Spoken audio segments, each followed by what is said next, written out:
अखिल भारत हिंदू महासभा दिल्ली प्रदेश द्वारा संत नगर मंडल के अंदर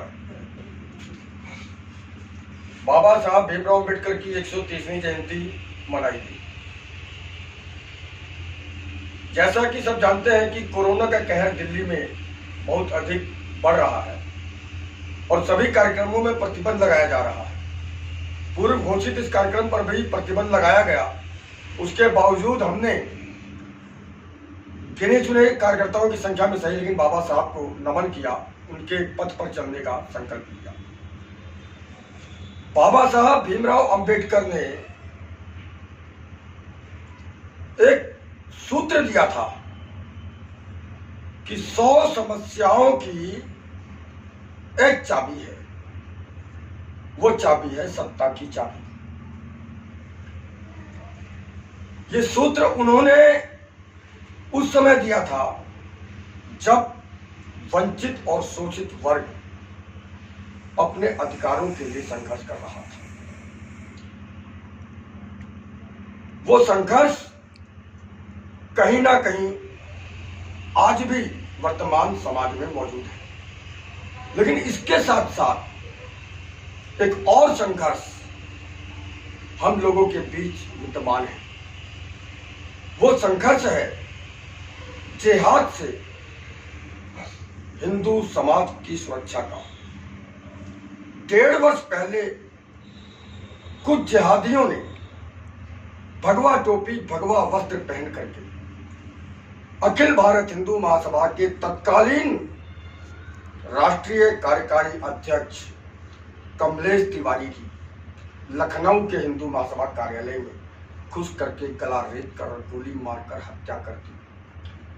उससे पहले जब वो जेल में थे और उनकी हत्या होने के बाद हमने हिंदू महासभा के नेताओं ने कहा था कि ए हिंदुओं, ए सनातनियों, एक हो जाओ, वरना आज कमलेश तिवारी और कल के हम में से किसी की बारी।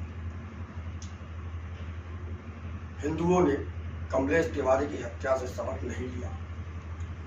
आज वही परिस्थिति फिर से दोहराई जा रही है। हिंदू युवक सभा के भूतपूर्व राष्ट्रीय अध्यक्ष डासना के मंदिर के महंत यति नरसिम्हानंद जी, जो कि इन जिहादियों के खिलाफ और हिंदू समाज की रक्षा के लिए खुल करके लड़ रहे हैं। यही दिल्ली का एक विधायक अमानतुल्लाह खान आम आदमी पार्टी की सरपरस्ती में उनकी जीभ और गर्दन काटने का फतवा जारी करता है। पूरे देश में इस्लामिक जिहादियों द्वारा कम से कम उनकी गर्दन पर 300 करोड़ का इनाम घोषित हो जाता है। ऐसे ही इनाम कमलेश तिवारी पर भी समय पर घोषित हुए थे उनकी हत्या से पहले। अर्थात हिंदू महासभा ने कमलेश तिवारी की हत्या के बाद जो कहा था उसकी पुनरावृत्ति हो रही है, लेकिन हिंदू समाज आज भी सोया हुआ है। क्या हिंदू समाज ये चाहता है कि वो सोया रहे और ये जिहादी धीरे धीरे सबके गर्दन काटते चले जाए? कम से कम हिंदू महासभा तो ऐसा नहीं होने देगी। हिंदू महासभा हिंदुओं को जगाती रही है, जगा रही है और तब तक जगाती रहेगी जब तक कि हिंदू समाज जाग करके एकजुट नहीं हो जाता। और हिंदू महासभा ने संकल्प लिया है यति नरसिम्हानंद के साथ खड़े होकर के इन जिहादियों को उन्हीं की भाषा में सबक सिखाएगी। फतवे जारी करना केवल जिहादियों को नहीं आता, फतवे जारी करना हिंदुओं को भी आता है। गर्दन काटने का रास्ता केवल उनको नहीं मालूम, तलवारें तो हिंदुओं के हाथों में भी होती हैं। तो ऐ जिहादियों, आज बाबा साहब भीमराव अंबेडकर की जयंती पर मैं हिंदू महासभा की ओर से तुम्हें स्पष्ट चेतावनी दे रहा हूं कि तुम जिहाद और आतंक का मार्ग छोड़ करके भारत के समृद्ध समाज के साथ मिलकर के भारत के विकास और तरक्की की बात करो, उसके लिए काम करो। लेकिन यदि तुमने अपना ये जिहाद का मार्ग नहीं छोड़ा तो तुम्हारा भी अंत उसी प्रकार होगा जिस प्रकार से संपूर्ण मुगल साम्राज्य को हिंदू महाराजाओं ने हिंदू जनता के साथ मिलकर के ध्वस्त किया था। और आज मुगलों का नामो निशान इस धरती पर नहीं है।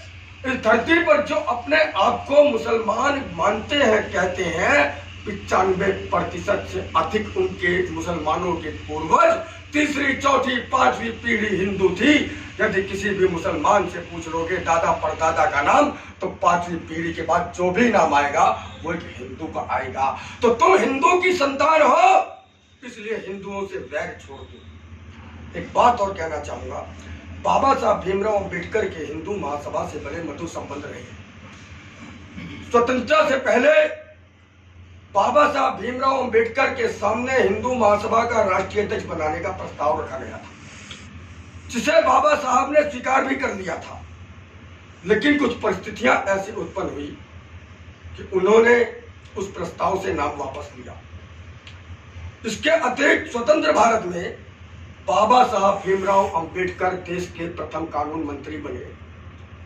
उसी दौर में हिंदू महासभा के राष्ट्रीय महामंत्री रहे वीर विनायक नाथूराम गोडसे, जिन्होंने पाकिस्तान का जन्म लेने के बाद शेष भारत के इस्लामीकरण की योजना से परेशान होकर के गांधी नामक राक्षस का वध किया।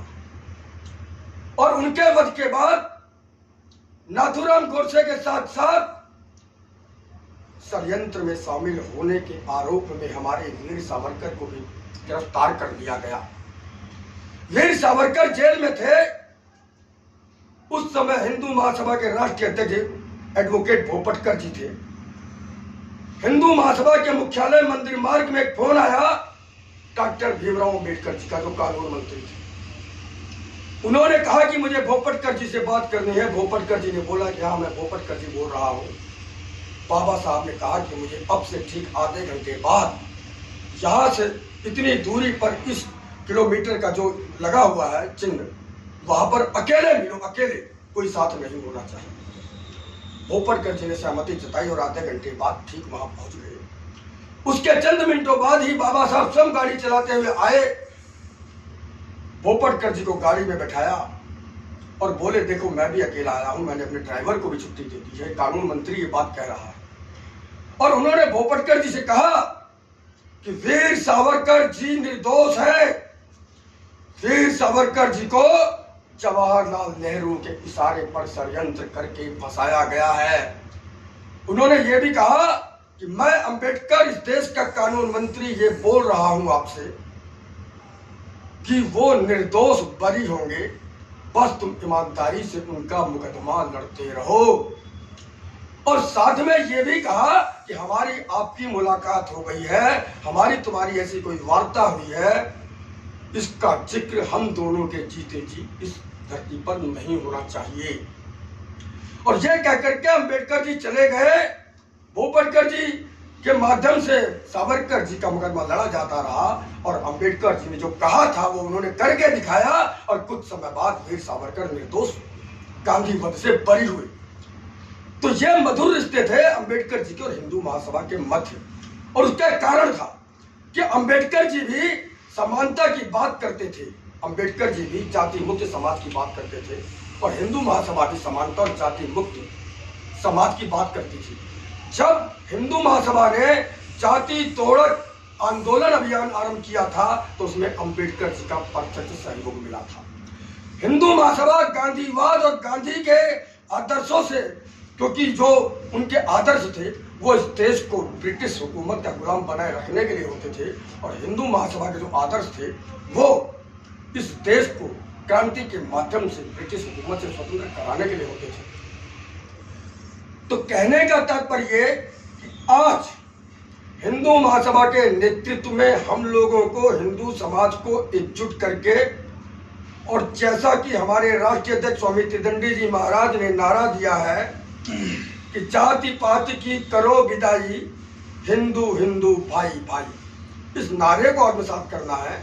हमें आजादी के बाद से लेकर आज तक पढ़ाया गया हिंदू मुस्लिम भाई भाई, और इस नारे को केवल हिंदू ही कहता रहा है 72 सालों से। आज तक हमने किसी मुसलमान के मुंह से हिंदू मुस्लिम भाई भाई कहते नहीं सुना। तो इसलिए हिंदू मुस्लिम भाई भाई नहीं, हिंदू हिंदू भाई भाई का नारा देना है और जाति पात की विदाई करनी है, और एकजुट होकर के बाबा साहब के आदर्शों पे चलते हुए हमें इस देश को विकास की ओर ले जाना है, समानता रूपी समाज की स्थापना की ओर ले जाना है, जाति से मुक्ति दिलानी है और इसे हिंदू राष्ट्र बनाते हुए पुनः पाकिस्तान और बांग्लादेश को मिलाकर के अखंड हिंदू राष्ट्र बनाना है। जय श्री राम, जय हिंदू राष्ट्र, जय बाबा भीम।